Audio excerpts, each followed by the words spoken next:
What's going on, guys? Car Review Guys here. My name is AJ, and today, this week, we have the 2024 Hyundai Sonata.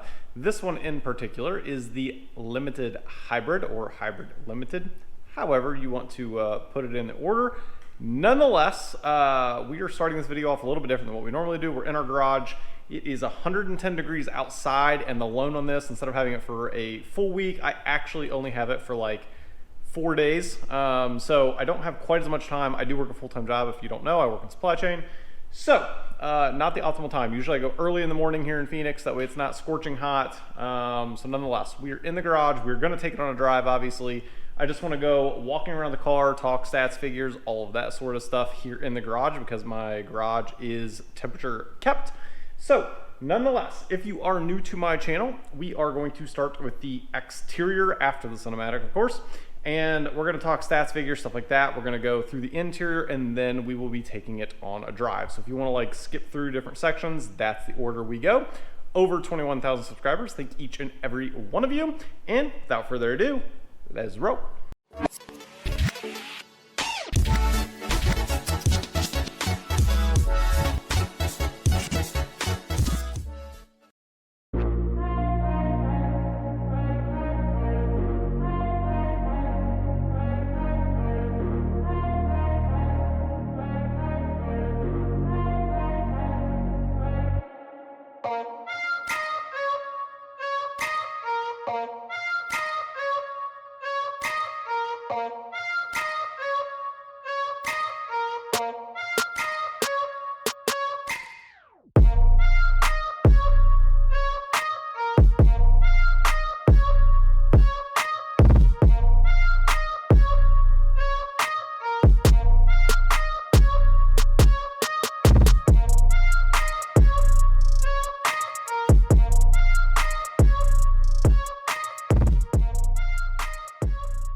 Starting with some of the stats and figures, the Sonata Hybrid is a 2-liter 4-cylinder hybrid, pushing 192 horsepower combined. Transmission is a 6-speed automatic. Front-wheel drive drivetrain. If you want all-wheel drive, you cannot get it in the hybrid at this point in time. Curb weight is around 3,687 pounds, which is going to be pushing it from 0 to 60 in around 8.6 seconds. On a hybrid, gas mileage, very important, 44 city, 47 highway, and a combined average of 51 mpgs. Gas tank size, 13.2 gallons. As far as dimensions go, your overall length, 16.1 feet. This is a 20-foot garage on this side, and you can see there is plenty of room up front and also in the back. There is also plenty of room. Now, some of you are probably looking at this and like, wow, you cannot park.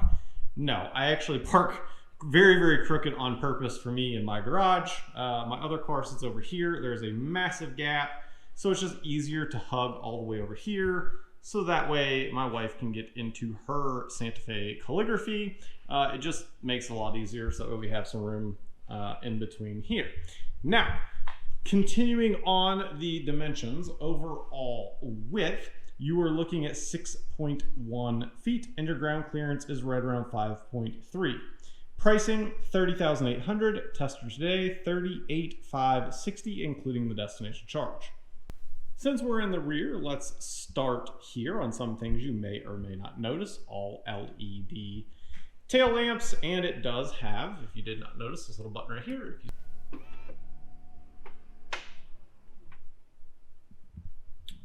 a very, very good size trunk. I will put here on the screen the actual cubic feet for you. And then the button to close it right up here.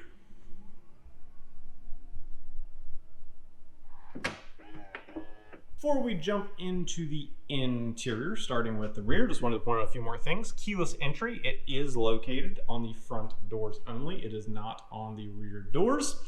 The color is ultimate red. There are 7 exterior colors to choose from, 3 interior colors. The one on this one is gray, which you will see in a second. There's a brown and there's a black.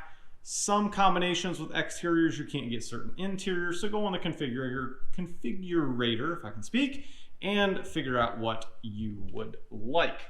Now, continuing on up here in the front, I did want to point out, which you'll see, well, you've already seen in the cinematic, I should say, but the signature LED light bar, I think it looks really, really good.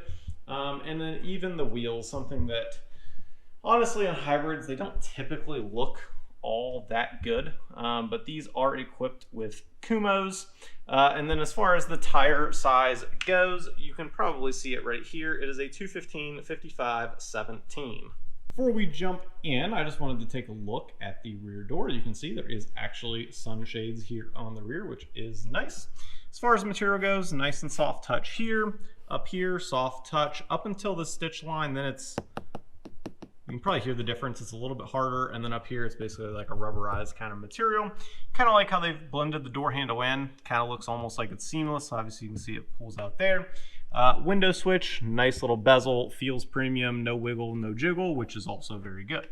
5'9" if you are new to my channel. So let's see what it is like getting in. Now, honestly, out of all the vehicles I've ever done, I don't think I've ever got in on the left, on the right side. We're learning which side is what. Anyway, you get the point. You get the point. All right. So here we go. Getting in. A little bit of a duck, but not bad at all. And then now that we are back here, there's actually a good bit of space. And I don't know if you can see. Yeah, you can kind of see there's actually an indentation here for your head specifically. And there's probably 2 inches, somewhere 2.5, 3 inches, somewhere in there. And then as far as leg space, there is a ton. I probably have 7, 8 inches somewhere in there. So definitely plenty of space whenever you're sitting back here. And posture is also nice. A lot of times in the back seat, you're kind of like leaning forward a lot. I hate that. And back here, it's actually pretty nice. Like you're at a very comfortable sitting position, which is good. Up here, we've got 2 vents. We have 2 USB-Cs further down below.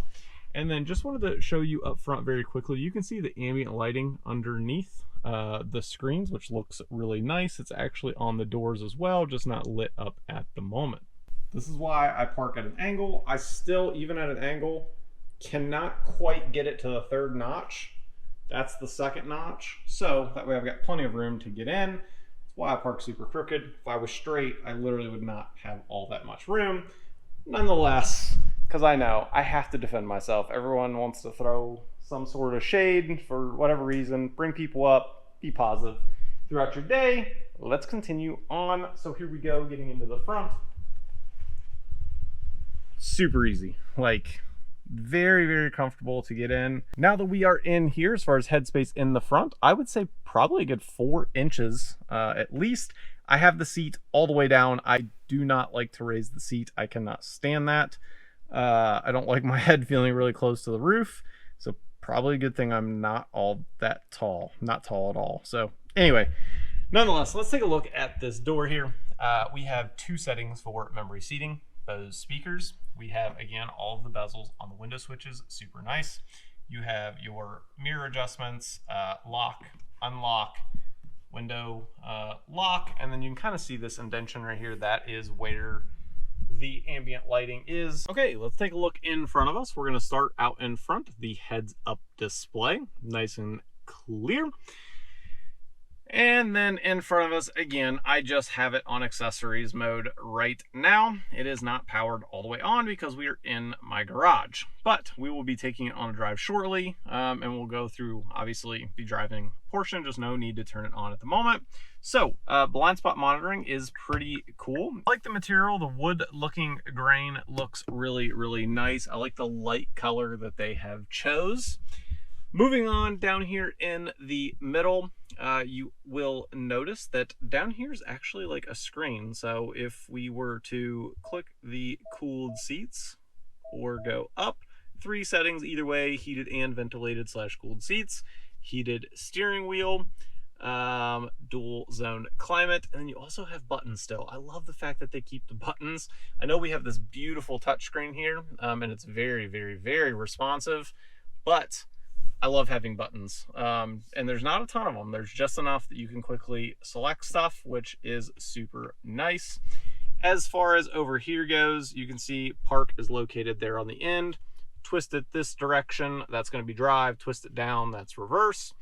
And let's touch on these buttons here, I guess, very quickly. So if we were to click this button here, this is your camera system. It is crystal clear. It is up there, best of the best in the industry, which is pretty incredible, right? Considering the price that you are paying for this vehicle. As far as drive modes go, there is Sport, there is My Drive, and there is Eco. You have this little indication over here as well. I'll just click through them very quickly so you can see them. Moving further down, we have a wireless charging pad. We have a couple of USB-Cs.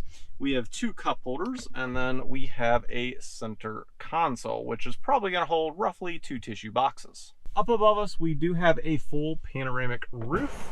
And wow, that actually moves very, very quickly. That's the first time I've actually opened it. And you can just see the difference in how tinted actually the glass is, which is a nice touch so your head is not getting cooked off.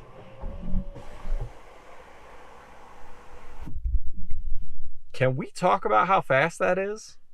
That's got to be one of the fastest in the industry.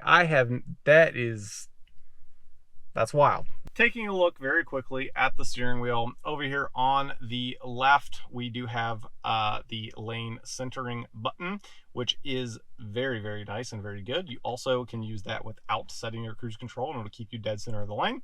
You have adaptive cruise control, and then up here, you can sit there and go through various different menus. And then over on the right, you've got volume, plus minus, seek button, phone calls, voice commands, and then mode to control over here. As far as thickness goes, it's kind of just a hair on the thin side, which is not bad. It's kind of weird. I like thin and thick steering wheels, so it's very nice. You guys know, if you're not new to my channel, I love when you can grab in the middle. That would be like a little critique for me. Has nothing to do, that's just personal preference. Other than that, very, very nice steering wheel. I think that's pretty much everything on the interior, honestly, that you would want to know. Just to point out very quickly, you can see the ambient lighting now on the door, just so that way you are aware. Again, you can definitely see it on the wood grain right now, which looks really nice. And again, you're getting a fully loaded vehicle with all of these features and good gas mileage under $40,000. Like, it's absolutely crazy. And this thing drives really well, which we're going to talk about out on the drive. So let's roll. My first impression is just how quiet it is, especially in the smoothness behind transitioning from the hybrid portion of it. Some vehicles, you can definitely feel it.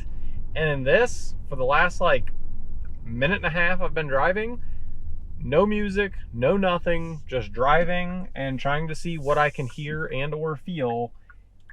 And I can't. It's really that refined. So pretty impressive the way that they've gotten the hybrid to mix. It's very smooth, very fluent, which is definitely a nice touch. Let's touch on blind spots very quickly. Over to our left, I can see quite well. Over to our right, I can also see very well. Pillar way back there, maybe just a little bit. But of course, this is equipped with blind spot monitoring if you need it. Let's touch on some of the tech features, and I always touch on it on Hyundai, Genesis, and Kia. The lane centering you can use with or without cruise control, which is very nice, and it stays dead center of the lane. Quite impressive. Of course, always keep your hands on the wheel, but just pointing out the feature and how good it is. And then as far as adaptive cruise control, very happy with how that performs as well. Very even as far as acceleration goes and stopping as well. Let's test the power here, putting it to the floor and taking it out. Front wheel drive only, obviously, and I mean, it's got some get up and go. It actually didn't really create any wheel spin there, which is pretty good being a front wheel drive car. Generally right there's a few little bumps and usually I'll get just a hair of like wheel spin or something like that. I didn't get any of that, so pretty good. As already mentioned, this car does not come in all-wheel drive in the hybrid, at least not yet. So if you're needing all-wheel drive, you can get it, just not available in the hybrid. We are coming up to the cattle guard. We do this every single week, every single vehicle. So let's see how it compares for suspension and noise. Here we go. Did y'all just see how smooth that was? And if you don't believe me, go watch some of my other videos. Fast forward to roughly this time segment. Most of my reviews are pretty much the same routine. That was impressive. My goodness, was that impressive, especially, and I mean especially, for a car that's under $40,000. Now, as far as noise goes, also impressive. Like, it was very, very quiet. Here comes a car, listen. I don't know if you can hear it. I can barely hear it. We're doing 50 miles an hour, so obviously 50 and 50, and very good. Even on the freeway, this thing is really, really quiet, especially being a hybrid. A lot of time, the hybrid not usually as quiet, to be honest with you. I don't know if it's just because they're trying to make the car lighter and save on weight. I don't really know. I'm not an engineer, but I will say, very impressive. Also, talking to some of the amenities driving along, having the heads-up display is super nice to have out in front of you. And then also the blind spot monitoring, not really monitoring, but I guess it's up so you can see your blind spot. I'll put it here on the screen so you can see, basically displayed right in front of you. You can see right down the side of your car, so that way, no blind spot. Also, having all the features, heated seats, cooled seats, heated steering wheel, having the panoramic roof, like, you're not really compromising at all. The only thing you're compromising in the hybrid, honestly, at this point, is the option of all-wheel drive, which who knows, maybe they'll update that in the future. Just want to touch on drive modes really quickly. So, again, there are 3 drive modes. Yes, they are all programmed quite well. Eco definitely cuts back on the throttle, as expected, and as it should. And then as far as sport goes, definitely way more responsive. And of course, my drive, you can kind of play with it in the settings and set it to how you would like it. Also in sport, the steering wheel is much stiffer. You can physically feel it in the wheel. Being 100% transparent, hybrids for me are definitely one of my favorite things as far as like the future goes, because to me, EVs are nice, but just at the time and point we are in, I mean, we couldn't handle having all EVs on the road, and having a hybrid to me is the happy medium. You can absolutely get really good gas mileage. You can get the torque, right, from the hybrid. So it's kind of the best of both worlds. And that's really what this is and what they're taking advantage of. And it is very, very nice. I am so impressed with what they have done in this 2024. And if you have not driven a newer Hyundai, Genesis, Kia, I highly recommend you, and before someone types whatever you want to type, just go drive one. If you haven't driven one that's a 2020 or newer, don't even bother commenting. I don't want to see it. You don't need to be helping my video in the algorithm. That doesn't matter. Go drive one. If you've driven one, you have valid input. Until then, just don't drive one, because they are genuinely impressive. I'm very happy my time with this vehicle. Hopefully you guys enjoyed today's video. Next video, 5 things to love, 5 things to improve, assuming I have time to make it, which I should. But yeah, nonetheless, hope you enjoyed. Over 21,000 subscribers. Thank each and every one of you. And as always, I'll catch you guys on the next one. Peace.